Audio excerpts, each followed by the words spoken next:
ভাই একটু বসে আপনাদের দেন। সদস্য শুভাকাঙ্ক্ষী এবং সুবিধা ছিল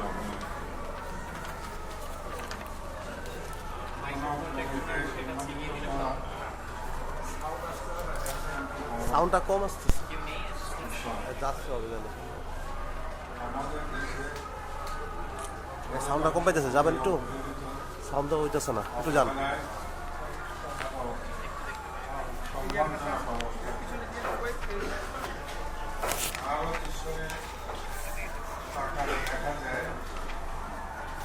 অনেক কবি সমাজে তেমন সম্মান মর্যাদা না পেয়ে আত্মহত্যা করেছে। চল ভাই, এক সময় কবিদের দেখলে অনেকে ব্যঙ্গ বিদ্রুপ, কিন্তু কবিতা তার নিরন্তর আন্দোলনে এবং চর্চায় ফিরে এসেছে। তার সম্মানজনক অবস্থায় আজকে কবিতা আমাদের জীবিত করছে। কবি প্রাপ্ত ভট্টাচার্য বলেছিলেন, জীবন মহাকাব্য আর নয়, এবার কঠিন কঠোর পদলালিত সরকার হচ্ছে যা প্রয়োজন নেই কবিতার স্নিগ্ধতা, কবিতা তোমার লাভ কোথাও পূর্ণিমা চাঁদ ঝলসাল। বিভিন্ন অংশে বিভিন্ন শব্দতে কবিতার বিভিন্ন যে দল আছে, সেই সময় আমরা দেখেছি মোবাইল নামান নামান, মোবাইল নামান। একটা নিয়ে কবিতা এগিয়ে গেছে। আর দরকার নেই, সাউন্ড তো অনেক। এবং সেখানে প্রায় নাগরিক জীবন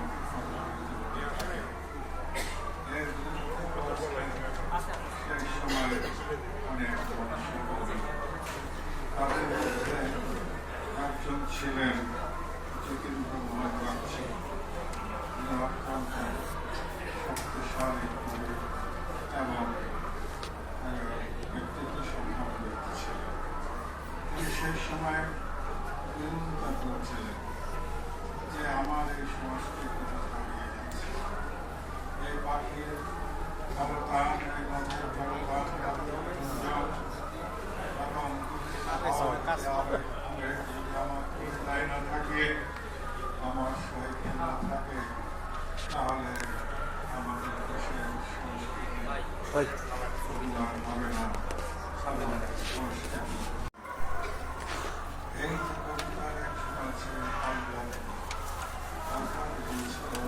সংস্কৃতি, যে সংস্কৃতি আমার বাংলা মহাসড়ক করেছে। তার এই কবিতার উত্তরে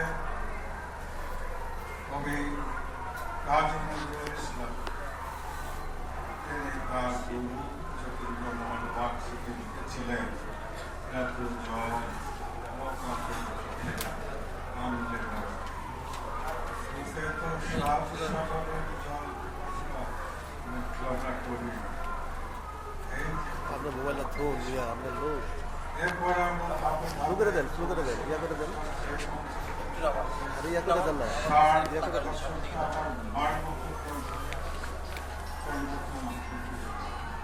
আমরা শয়তান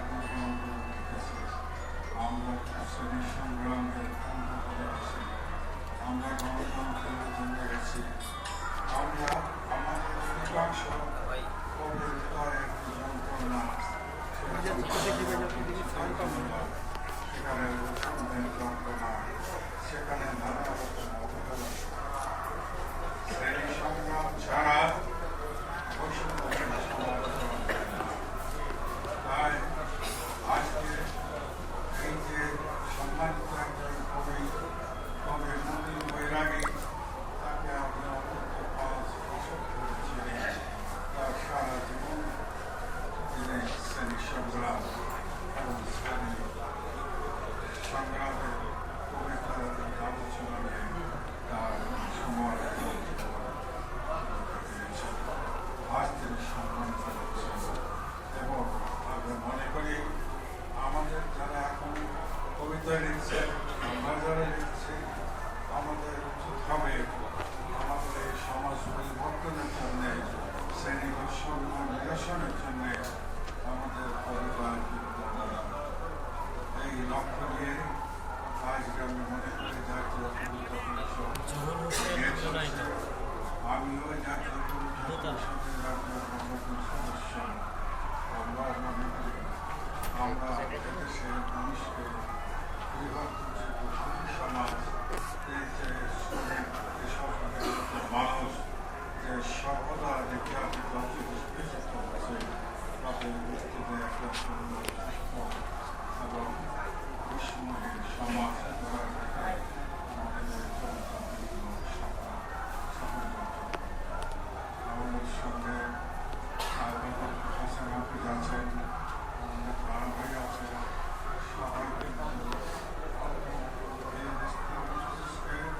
এবং তোমাকে একটি দর্শন এগিয়ে নিয়ে যাচ্ছে ওদের অভিনন্দন জানাচ্ছি আর আপনাদেরকে শুভেচ্ছা জানাচ্ছি তবে আমাদের কবিতার এই মুহূর্তে সবচেয়ে বেশি প্রয়োজন আগ্রাসন কবিতা আগ্রাসন আমাদেরকে শেষ করে দিচ্ছে আমাদের সমাজের পরিস্থিতি করেছে আমাদের অভান্তর দিকে নিয়ে যাচ্ছে আমাদের কবি যারা আছেন তাদের আকর্ষণ করে সংগ্রাম আমি একটি ছোট্ট লেখা পড়ে বিশেষ করে এই অনুষ্ঠানের সাথে জানিয়েছি টাকা পয়সা আমরা চাই না, আমাদের এই বিচারটা আমরা চাই। আমাদের যদি মানসিক শান্তি দিতে চান আপনারা সত্যিকার অর্থে, তাহলে বিচারটা যেন জোর দাবি তুলেন, আপনাদের সন্তান মনে করে তুলেন। আমার সন্তানটা আপনাদের জন্য জীবন দিয়ে গেছে, আজকে স্বাধীন দেশটার জন্য জীবন দিয়ে গেছে। অনেক কষ্ট দিচ্ছে, ওকে উল্টে উল্টে আঙ্গুলগুলো ভাঙছে, হাত ভাঙছে, বুকের কাঁচা ভাঙছে, আমার সন্তানের হাতগুলো পিড়াইছে। এগুলো মনে করে আমি ঘুমাইতে পারি না ভাই। আমি দুঃখিত, আপনাদের সবাইকে আমরা আমি আবার দুঃখিত সবার কাছে, আমাদের শহীদ পরিবার এবং শহীদ সন্তানদের জন্য এবং সমস্ত কবরবাসীর জন্য দোয়া চাই। সবাই একটু দোয়া করবেন, ওরা অনেক কষ্ট পায় দুনিয়া থেকে গেছে, ওরা যেন ওই দুনিয়াতে কোনো কষ্ট আর না পায়। আমি সকলের কাছে ভুল ত্রুটির জন্য ক্ষমা চাচ্ছি এবং সকলের সুস্বাস্থ্য এবং মঙ্গল কামনা করছি এবং আবারও ধন্যবাদ জানাচ্ছি এই প্রোগ্রাম আয়োজনকারীদেরকে। আমি শান্তিতে একটা দিন না খাইতে ঘুমাইতে পারি না, আমি ঘুম থেকে উঠি কান্না করে ঘুমাইতে যাই, কান্না করতে করতে ওর স্মৃতি নিয়ে। বীর শহীদ সাইদুল ইসলাম ইয়াসিনের আচ্ছা, সবাইকে ধন্যবাদ। তিনি আসসালামু আলাইকুম। এই দ্বিতীয় স্বাধীনতা যাদের রক্তের বিনিময়ে আমরা অর্জন করেছি, তাদের রক্তের সাথে কি বেইমানি করা হচ্ছে না? আজকে 7 মাসে বিচারের কি দেখেছেন? রফিক আজাদ বলেছিল ভাদ্যে হারামজাদা না হয় মানচিত্র খাবো। কয়েকদিন পরে আমার মনে হয় শহীদ পরিবার এটাই বলতে হবে যে বিচার কর হারামজাদা না হয় মানচিত্র খাবো। আমরা বিচারের ন্যূনতম কিছু দেখতে পাচ্ছি না। 7 মাস ধরে আমাদের মূলা ঝুলাচ্ছে। প্রত্যেকটা হত্যাকাণ্ডের কথা একটু চোখটি বন্ধ করে ভাবেন। এই মায়ের দামাল সন্তানগুলোকে কিভাবে পাখির মতো গুলি করে হত্যা করা হয়েছিল। কে দিয়েছে এভাবে নিরস্ত্র বাঙালিকে গুলির মতো পাখির মতো গুলি করে হত্যা করার? পুলিশ বাহিনী কিভাবে তাদের সিআরপিসি লঙ্ঘন করেছিল, 144 ধারা মানবাধিকার সবকিছু লঙ্ঘন করে পাখির মতো হত্যা করেছে। কয়টা পুলিশকে গ্রেফতার করেছে? আপনারা নিজেরাই প্রশ্ন খুঁজে দেখেন। এই পর্যন্ত 35টা পুলিশকে নিয়ার অ্যাবাউট গ্রেফতার করেছে। কয়টা হেলমেট বাহিনীকে গ্রেফতার করেছে? কেন্দ্রীয় একটা হেলমেট বাহিনীকে গ্রেফতার হতে দেখেছেন? তাহলে এই যে বলতেছে আজকে 7 মাস ধরে বিচার হবে, বিচারের নামে যে রঙ্গমঞ্চ তৈরি করা হয়েছে, এই রঙ্গমঞ্চে কাকে ফাঁসি দেওয়া হবে? তাদের মধ্যে কি আর কি হবে দেখা? যতদিন যাবে বিচার পাবো কি আমরা তবে? ধন্যবাদ। আসসালামু আলাইকুম। আজকে জাতীয় কবিতা পুরস্কার 2025 আসলে এরকম একটা অনুষ্ঠানে উপস্থিত হতে পেরে আমি নিজেকে অনেক ধন্য মনে করছি। আর সবচেয়ে বড় কথা হচ্ছে যেসব গুণী মানুষদেরকে আমরা পুরস্কার বিতরণ করেছি, এটাও আমাদের একটা সৌভাগ্যের ব্যাপার। আসলে কি বলবো, আর আমি মোহাম্মদ আবুল হাসান, আমার একমাত্রই সন্তান শাহরিয়ার হাসান আলবি একজন 15 বছরের ছেলে। ও একজন নবম শ্রেণীর শিক্ষার্থী ছিল। আগস্টের 4 তারিখে মিরপুর 10 নম্বরে গুলিবিদ্ধ হয়। তো আমরা আসলে একটা মানুষ যখন মারা যায় বা মুমূর্ষ অবস্থায় শেষবারের মতো একটু কথা বলে, কিন্তু আমরা এরকমও কিছু দেখতে পাইনি। আমরা গুলিবিদ্ধ লাশই দেখতে পেয়েছি। আলবি আমার একমাত্রই ছেলে। আমার ছোট একটা মেয়ে আছে, 8.5 বছর বয়স। তো আসলে আমাদের কান্না কখনো থামবে না, আমাদের কষ্ট কেউই বুঝবে না। এই পৃথিবীতে সবচেয়ে বড় কঠিন কাজ হচ্ছে বাবার কাঁধে সন্তানের লাশ। আজকে দেখেন, আমাদের ছেলেদের রক্তের বিনিময়ে আমরা শুনতেছি স্বাধীনতা পেয়েছি, স্বাধীনতা দেখতেছি, কিন্তু আসলে আমাদের জন্য কি করতেছে?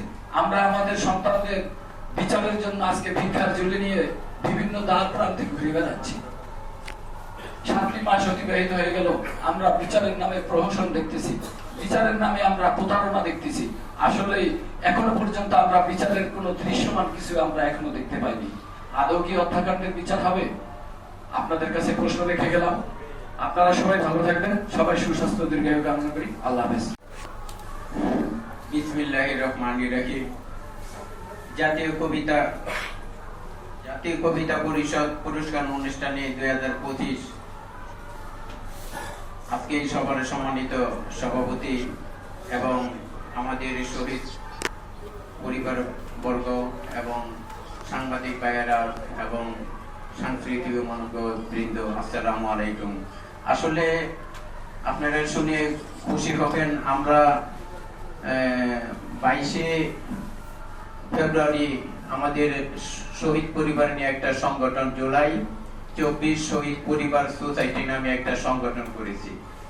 সেখানে আমাদের 3 জন উপদেষ্টা, মুক্তার বাবা এবং শহীদ ইয়ামিনের বাবা এবং ফাইজের বাবা শহীদুল ইসলাম সাহেব এবং আমি নিজেও শহীদ গোলাম নাফিদের বাবা গোলাম রহমান, আমি চেয়ারম্যান, ভাইস চেয়ারম্যান হচ্ছে আমাদের আলবির বাবা আবুল হোসেন এবং রবিউল ইসলাম তাইমের ভাই সেক্রেটারি এবং আমাদের শিল্পী আপা গণসংযোগ মন্ত্রণালয়ের দায়িত্বে আছে। আসলে আমরা এছাড়াও আমরা জুলাই স্মৃতি ফাউন্ডেশন জেনারেল মেম্বার হিসেবে আমরা দায়িত্ব পালন করছি। আমরা অনেক দিন হয়েছে, কিন্তু বিচারের জন্য আসলে আমাদের এইরকম কোনো অগ্রগতি আমরা পাচ্ছি না। আমরা নিজেরাই মনে করে নিজেরা অনেক চেষ্টা করে এই সংগঠন করেছি এবং সরকারের কাছে আমি বিনীতভাবে অনুরোধ রাখতে চাই যে আপনারা যাই বলেন, যাই কিছু করেন, কিন্তু আমাদের মূল বিষয়টা হচ্ছে জুলাই আগস্টে যারা শহীদ হয়েছে, আহত হয়েছে, তাদের জন্য বিচারটা যেন পরিপূর্ণ 100 থেকে 100 হয়। এটাই আমি সারা বাংলাদেশে আপনাদের মাধ্যমে মেসেজ দিতে চাই। যদি বিচারের নামে যদি আপনারা এই ধরনের বিচার করতে না পারেন, যদি পরবর্তী সরকারের জন্য অপেক্ষা করতে হয়, তাহলে আপনারা স্বৈরাচারী শেখ হাসিনার মতো জবাবদিহিতা করতে হবে সারা বাংলাদেশ এবং সারা বিশ্বর কাছে। আমি আপনাদের মাধ্যমে সারা বাংলাদেশে এবং সারা বিশ্বকে জানাতে চাই যে এই জুলাই আগস্টে স্বৈরাচারী সরকার যেভাবে অন্যায়ভাবে আমার ছেলেদেরকে গুলি করে হত্যা করা হয়েছে এবং আহত 35,000 মতন আহত হয়েছে, তাদের এই সমস্যাগুলি দেখে আমরা সহ্য করতে পারি নাই। আমাদের ছেলেদেরকে যেভাবে গুলি করে হত্যা করা হয়েছে এবং রিস্কার যে ছবিটা, এটি আমার ছেলে গোলাম নাফিজ ফারাম গেটে, এখান থেকে গুলি করে দেখুন পিছন থেকে মাংস টুকরা বের হয়ে গেছে। আমরা নিজের বাবা হিসেবে সহ্য করতে পারি নাই। যেদিন 4 আগস্ট রাত 3টার সময় জন্য সৌরভ মিটে গেলে আমার ছেলে পাই মর্গে, তখন আমি নিজেও মনে করি আল্লাহর কাছে দোয়া করি যে আল্লাহ পাক আমাকে যেন আমার ছেলেকে যেন পরিপূর্ণভাবে আমি দাফন করতে পারি। 5ই আগস্টে আমি যখন মনে করেন এই ছেলেকে নিয়ে যখন বাবার কাছে যখন ছেলের লাশে যখন কবরে যাই, তখন বুঝতে পারি কত যন্ত্রণা, কত দুঃখ, কত বেদনা। আজকে মুগ্ধ বাপ আমার সামনে আসে, আবু সাহেব আমাদের সামনে আসে নাই, আমি বলেছিলাম, কিন্তু তাদের মনে যে দুঃখ তারা বুঝতে পারছে এবং যার ছেলে গেছে সেই বুঝতে পারি। আমি বিনীতভাবে আজকে প্রধান উপদেষ্টা যারা এবং উপদেষ্টা মহোদয়ের কাছে আমি বিনীতভাবে অনুরোধ রাখতে চাই, পায়ে ধরে অনুরোধ রাখতে চাই, আপনারা বিচারের জন্য কোনো ছাড় দিবে না। যারা প্রকৃত অপরাধী, পুলিশ হোক, এই দেশের প্রধানমন্ত্রী হোক, তাদেরকে যেন সঠিক বিচারে করা হয়। এই জন্য আমাদের শহীদ পরিবার সারা বাংলাদেশের কবিতা থেকে শুরু করে রাজনীতিক সারা বিশ্বদের আপনাদের দিকে তাকিয়ে আছে, বিচারটা যেন 100 হয়। এই বলে আমার বক্তব্য শেষ করছি। আল্লাহ হাফেজ। পরিষদ কর্তৃক আয়োজিত আজকের এই পুরস্কার বিতরণী সভায় আমার বরেণ্য কবি, সাহিত্যিক এবং অন্যান্য কবি সাহিত্যিক বৃন্দ ভাইরা, বিশেষ করে আমার সাংবাদিক ভাইদের দৃষ্টি আকর্ষণ করছি এবং অন্যান্য ভাই বোনেরা, আসসালামু আলাইকুম। আসলে আমি এক প্রকার অসুস্থ হয়ে পড়েছি।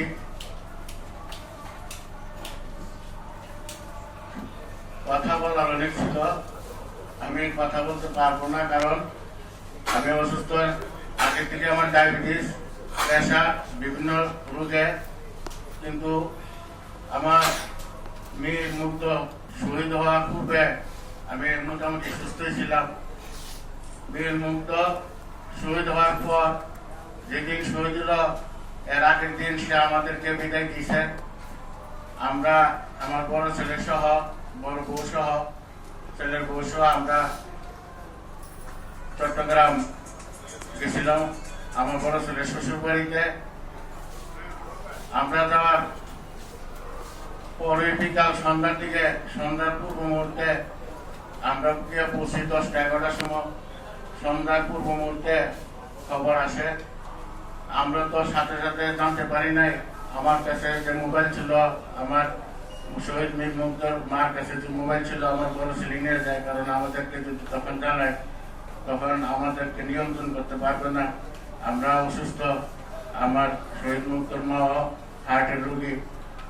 কিন্তু শেষ পর্যন্ত আমরা ঘুরে সকাল 7টার ফ্লাইটে সেখান থেকে ঢাকা আসার, আমার বাসা উত্তরা আসার পর যখন দেখলাম যে বাসার চারিদিকে মানুষ নিস্তব্ধ, একটা অন্ধকার অন্ধকার ভাব, তখন আর বুঝার বাকি নেই। আমি শুধু একটি কথা বলতে চাই আপনাদের উদ্দেশ্যে, আমার ছেলে, 3 ছেলে, এখনের বর্তমান প্রজন্মের, আমি যতটুকু বুঝি, আমি যদি আগে রাজনীতি করতাম, কিন্তু আমার ছেলেরা কোনো ছেলে রাজনীতি পছন্দ করে না এবং তারা রাজনীতি না করে দেশপ্রেমে উদ্বুদ্ধ হয়ে যেন চলতে পারে, সেজন্য আমি ছোটবেলা থেকে, প্রাইমারি, হাই স্কুল থেকে মানবিক কাজে, যেমন স্কাউট, রেড ক্রিসেন্ট, তারপরে বিভিন্ন কবিতা আবৃত্তি, কবিতা বিতর্ক প্রতিযোগিতা, বিভিন্ন মেলা, সাংস্কৃতিক, এইসব কাজে তাদেরকে আমি দিয়ে রাখছি এবং আমার ছেলেরা বিশেষ করে স্কাউটে উচ্চ পর্যায়ে যায়। বনানীতে আগুন, বন্যা, খরা, এইসব কাজে তারা ব্যস্ত ছিল লেখাপড়ার পাশাপাশি এবং ইন্টারমিডিয়েট পাস করার পরে তারা ফ্রিল্যান্সিং করতো, মাসে 1-1.5 লাখ 2 লাখ টাকা রুজি করতো। তাদের টাকা দিয়ে তারা চলতো, আমাদেরকে ফ্যামিলিতে সহযোগিতা করতো। আচ্ছা, যাই হোক, এগুলি আমি বলতে চাই না। আমি যারা এই 24-এর গণ অভ্যুত্থানের বিপ্লবী আন্দোলনে যারা শহীদ হয়েছে, সকল শহীদের মাগফিরাত কামনা করছি এবং পৃথিবী সৃষ্টির পর থেকে জাতি, ধর্ম এবং দেশের জন্য যারা যুগে যুগে প্রাণ দিয়েছে, সকল আত্মার মাগফিরাত কামনা করছি এবং আপনাদের সুস্বাস্থ্য কামনা করছি। তার পাশাপাশি আমি বলতে চাই যে বর্তমান প্রজন্ম যেমন রাজনীতি বিমুখ, আগামী দিনে যেন একটা সুস্থ রাজনীতি করে ওঠে, একটা দেশ একটা সুন্দরভাবে এবং একটা পরিস্ফুটিতভাবে দেশপ্রেম, বৈষম্যহীন এবং যে আকাঙ্ক্ষা নিয়ে তারা আন্দোলনে গেছে, এই আন্দোলন যেন আগামী দিনে আর যেন এরকম আন্দোলন না করতে হয় দেশের জন্য। কারণ আমার ছেলে 15 তারিখ আমাকে প্রশ্ন করেছিল, আমরা যখন খাওয়া দাওয়ার পরে একসাথে হয়ে রুমে, তখন আমাকে প্রশ্ন করেছিল, আপু এই যে ছাত্রদের আন্দোলন এটা কি সরকার মানবে? তখন আমি বলছিলাম যে এটা একটা যৌক্তিক ছাত্র আন্দোলন, এই যৌক্তিক আন্দোলন এই সরকার মানতে বাধ্য। ছাত্ররাই আন্দোলন করে এই দেশ স্বাধীন করেছে। ছাত্রদের নেতৃত্বে যখন আন্দোলন শুরু হয় তখন সাধারণ জনগণ, আপামর জনগণ, কৃষক, শ্রমিক, মেহনত মানুষ মুক্তিযুদ্ধে অংশগ্রহণ করে। আমার বয়স যদি তখন 8 বছর প্লাস ছিল, আমার বয়স যদি মুক্তিযুদ্ধে যাওয়ার বয়স হইতো আমি মুক্তিযুদ্ধে যাইতাম। কাজে আমি ওদেরকে কোন বিমুখ করি নাই, তাদেরকে নেগেটিভ কোনো কথা বলি নাই। তারা আমার ছেলের বয়স ছিল 26 বছর 2 মাস কম। আমার কথা ছিল যে তারা একটা পরিপূর্ণ মানুষ, তা সে যদি যেটা ভালো মনে করে সেটাই করবে, যার কারণে আমি নেগেটিভ কোনো প্রশ্নের উত্তর দেয় নাই। এবং পরবর্তীতে দেখা গেছে যে সে এই আন্দোলনে মানবিক কাজে, প্রথম আন্দোলন যখন শুরু হয় তখন যখন শুনছে যে ছাত্ররা বা জনতা আহত হয়েছে, তখন সে গিয়ে সেটা ছাত্র জনতাকে হাসপাতালে নিয়ে যায়, তাদেরকে বাড়ি পৌঁছে দেয়। তারপর এক পর্যায়ে চিকিৎসা সেবা দেওয়ার পর এই আন্দোলনে পানি বিস্কিট নিয়ে নামে এবং পানি খাওয়াইতে খাওয়াইতে ক্লান্ত হয়ে যায়, বসে পড়ে। তারপরে যখন দাঁড়ায়, আপনারা ভিডিও ফুটেজে দেখবেন, দাঁড়ানোর সাথে সাথে তার মাথায় গুলিবিদ্ধ হয়। কাজেই আমি আপনাদেরকে বলবো আগামী দিনে এরকম আর আন্দোলন যেমন করতে না হয় এবং এই জুলাই আগস্ট আন্দোলনের প্রকৃত বিচার যেন ভবিষ্যতে হয়, সেই বিচার আপনাদের কাছে দায়ভার। আপনারা যারা সাংবাদিক, আপনারা যারা সুশীল লেখক, সাহিত্যক, আপনারা আপনাদের কলমের দ্বারা, আপনাদের সাংবাদিকতার দ্বারা জনমানুষের পক্ষে আপনারা এগুলি তুলে ধরবেন, এই আশাবাদ ব্যক্ত করে সবার সুস্বাস্থ্য কামনা করে আমি আমার বক্তব্য এখানে শেষ করছি। আল্লাহ। উদ্যানে ছিল বর্ষা পীড়িত ফুল, আনন্দ ভৈরবী, আনন্দ ভৈরবী, আনন্দ ভৈরবী। হ্যাঁ, আজ জাতীয় প্রেস ক্লাবে যৌন সম্মেলনের এক অনর্বচিত আনন্দের ফলধারা বয়ে যাচ্ছে। আজ বাংলাদেশের সংগ্রামী প্রগতিশীল লড়াকু কবিদের প্রতিষ্ঠান জাতীয় কবিতা পরিষদের পক্ষ থেকে আমরা বাংলাদেশের 3 গুণী সাহিত্য, সংস্কৃতি, সাংবাদিক, বুদ্ধিজীবী ব্যক্তিত্বকে আমরা পুরস্কৃত করতে যাচ্ছি। আমি জাতীয় কবিতা পরিষদের পক্ষ থেকে আপনারা যারা আমাদের আজকের এই অনুষ্ঠানে এই ঢাকা শহরে ভয়াবহ যানজট উপেক্ষা করে উপস্থিত হতে পেরেছে, তাদের সবাইকে আন্তরিক কৃষ্ণ আরক্তিম অভিনন্দন, ভালোবাসা আর শুভেচ্ছা জানাতে চাই। আমার বন্ধুরা এবং বক্তারা এদের মধ্যে বলেছে, আমি জাতীয় কবিতা পরিষদের প্রতিষ্ঠা হয়েছিল 1987 সালে, যখন বাংলাদেশের রাষ্ট্র ক্ষমতায় অবৈধ ক্ষমতা দখলদার সামরিক জনতা এরশাদ আপনারা জানেন যে জয়নাল জাফর, মোজাম্মেল শামসুল সেলিম, দেওয়ান, চক্রাট মিলন, জেহাদ সহ অসংখ্য শহীদদের খুন করেছে।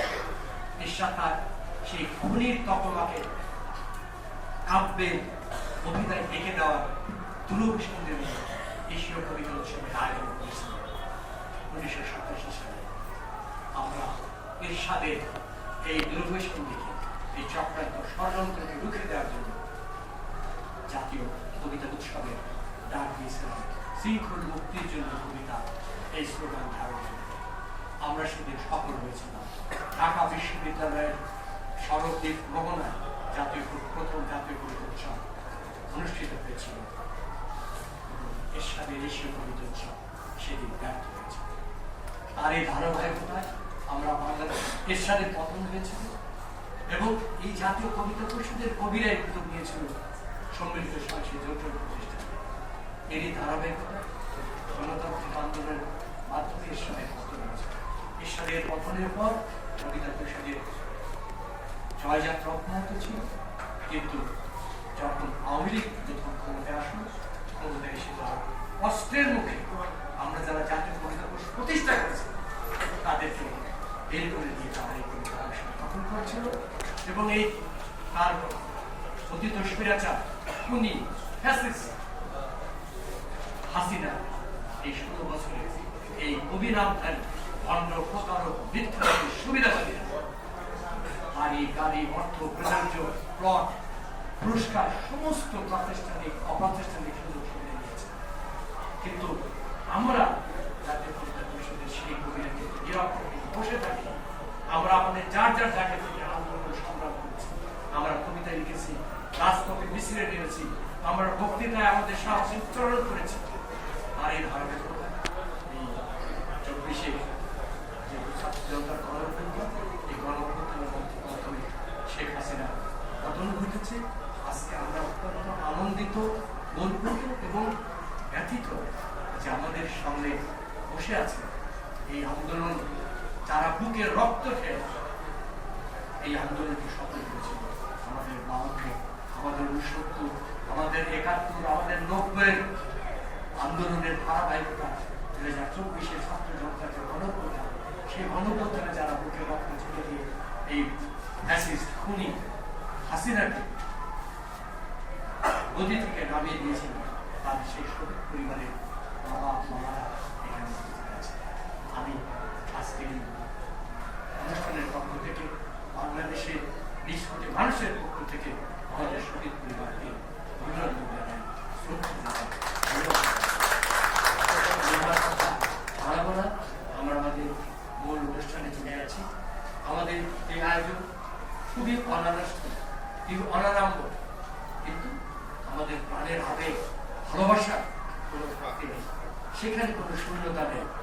আমরা আজকের এই অনুষ্ঠানে আপনারা জানেন যে আমরা কবিতায় বিশেষ অবদানের জন্য কবি যতীন বৈরাগী, কবিতা, শিশু সাহিত্য সবকিছু মিলিয়ে যার অবদান, কবি হাসান হাফিজকে আমরা ফয়েজ আহমেদ পুরস্কার এবং জাতীয় কবিতা মিশন সংগঠনের অনন্য ভূমিকা পালনের জন্য কবি জুলফিকার